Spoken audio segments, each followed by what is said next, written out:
रहा है, ये भी छोड़ने में शामिल है।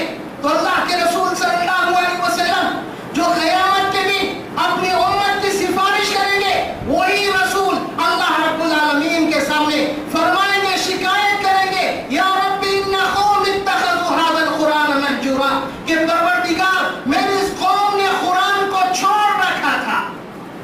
इसलिए मुसलमानों, कुरान की तिलावत, कुरान का फहम और कुरान पर अमल करना, कुरान को दूसरों तक पहुंचाना, ये तमाम मुसलमानों की जिम्मेदारी है, तमाम मुसलमानों की जिम्मेदारी है।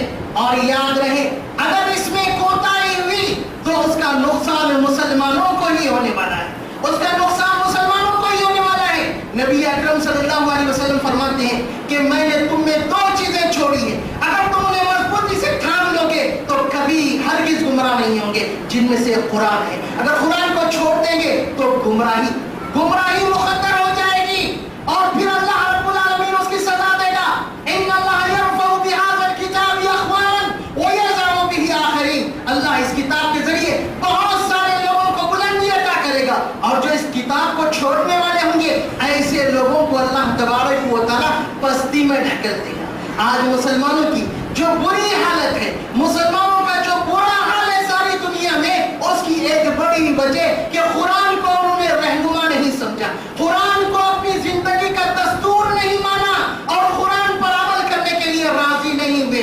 कभी किसी किताब की तरफ, कभी किसी मगरिबी अफकार की तरफ, कभी किसी तहजीब की तरफ उन्होंने अपने आप को झुका लिया। कुरान की जानिब अगर झुकते, कुरान को अपनी जिंदगी का दस्तूर बनाते, अपने अमल की किताब बनाते, तो अल्लाह तबारक व तआला की रहमत से महरूम नहीं होते, अल्लाह की रहमत मिलती, सकीनत नाज़िल होती, अल्लाह तबारक व तआला उन्हें इत्मीनान अता करता।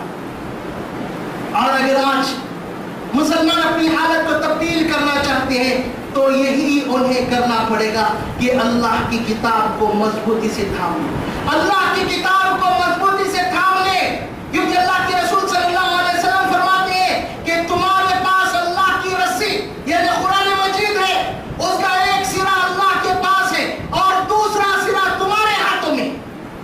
अपने ताल्लुक को इससे मजबूत करो, कभी गुमराह नहीं हो।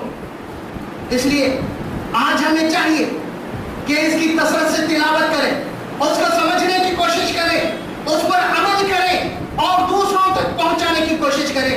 और जहां पर अपने बच्चों को मुख्तलिफ मैदानों में आगे बढ़ाने और कामयाब करने की कोशिश करते हैं, वहीं पर हमें कुरान की तालीम देने और कुरान के तालीम के मैदान में अपने बच्चों को आगे बढ़ानी चाहिए, उन्हें तरकीब देनी चाहिए कि कुरान ज्यादा से ज्यादा याद करें, उसे समझें और उस पर अमल करें। क्योंकि नबी अकरम सल्लल्लाहु अलैहि वसल्लम ने फरमाया, खैरुकुम मन तअल्लमल कुरान व अल्लमा, तुम में बेहतरीन वो जो कुरान सीखे और सिखलाए।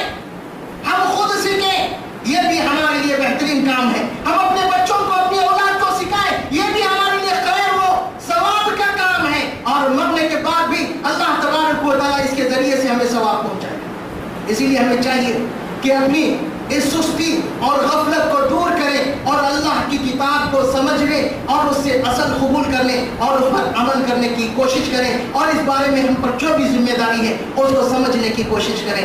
अल्लाह तबारक व तआला हमें अमल की तौफीक अता फरमाए, कुरान अज़ीम शान की तिलावत करने, उस पर अमल करने और उसको दूसरों तक पहुँचाने की तौफीक अता फरमाए। हर किस्म के बिगाड़ से अल्लाह रब्बुल आलमीन हमारी हिफाजत फरमाए, खालिस किताब व सुन्नत पर अमल करने की तौफीक अता फरमाए। अक़ूलु क़ौली हाज़ा वअस्तग़फ़िरुल्लाह ली व लकुम व लिसाइरिल मुस्लिमीन।